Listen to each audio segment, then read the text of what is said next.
Ladies and gentlemen, welcome to the EasyCast. I'm your host, Brian Gregoire. Co-host Zeke Wagar. And we do have a lot to dive into today. So, my grandfather once said to my father, this is his approach for disciplining him.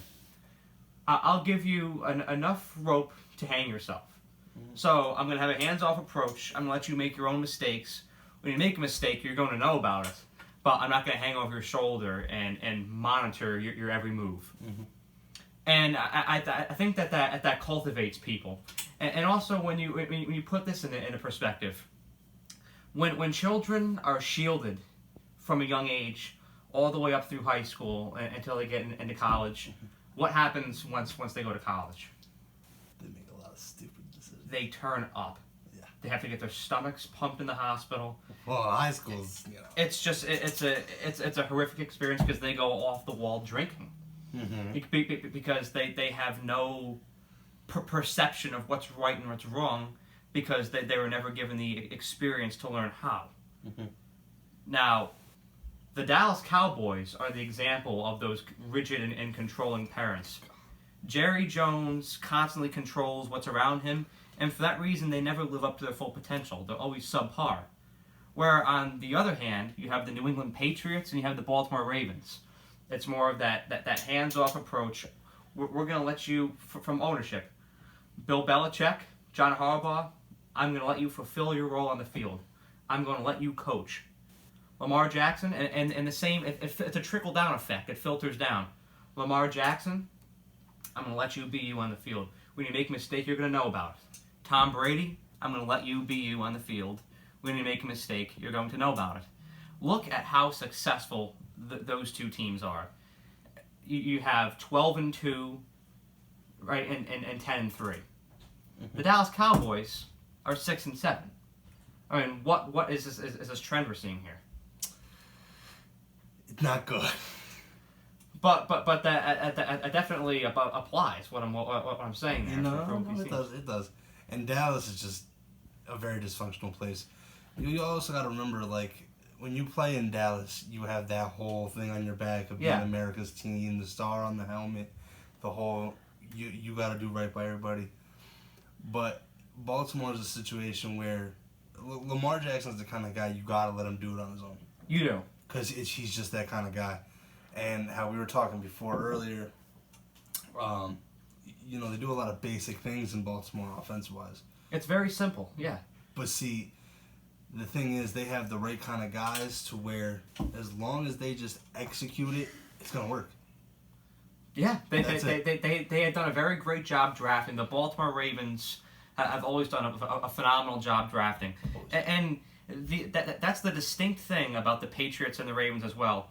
They have a very simple approach on the field. Mm-hmm. It's short passes. If you find somebody open down the field, don't hesitate to throw, but don't always try. So don't be so stringent on trying to force or trying to create, because I feel like every other team in the NFL does that. Even Saints and Seahawks and Chiefs. Patrick Mahomes is instructed to say, "Hey, we need a big play out of you on this drive." Right.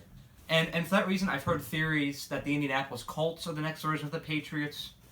I've heard theories that the Kansas City Chiefs are the next version. Mm-hmm. Well, I think it's neither. I think that because of how the Ravens have grown, they are going to be the next version of the New England Patriots. Well, if there's anyone that's given the Patriots, a hard time over the years, it's definitely Baltimore. It doesn't matter where you play, what the conditions are. Baltimore is always ready to play New England, and it's honestly pretty exciting to watch. Now, mind you, how you were saying how both offenses are very, plain and simple. Yeah. Baltimore is a lot more exciting. But Baltimore is very exciting, but they just let it happen. They don't try to force that all. Right. And I watch it, I scratch my head sometimes when I watch Aaron Rodgers and when I watch Carson Wentz, because they're so talented, but they're instructed to go so hard with throwing those 45-yard passes. It's ultimately excessive, and to a certain degree, it limits them. Mm-hmm. Whereas the Ravens, just go do you. Well, also, to all you Ravens fans, I'm still supporting you guys, but yet again, I'm going to say it again, Lamar still needs to work on his arm. There's still a lot more for improvement there. There's a lot more, but and I don't want to talk too much about this here.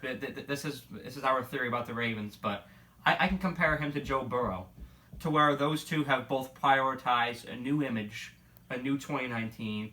We're shedding our past selves and embracing the new us. And it's little minute things that you see about them. Look at Joe Burrow. You see him last year, he looks like a 1980s track runner. You see him this year, he's got the haircut on the sides, and he has the new hair, the longer hair on top. Lamar Jackson, same thing. He has the dreads. He got rid of that boxy haircut he has before. So and those are little minute things, little minute details of an uplift, and they have more swagger. They have more drip now. That's the thing. The Ravens are such a young team, but they have so much winning swagger, which fuels you to a championship. And that's fair, but I'm telling you right now, if they want long-term success, Lamar's got to become a better thrower. It's not going to work.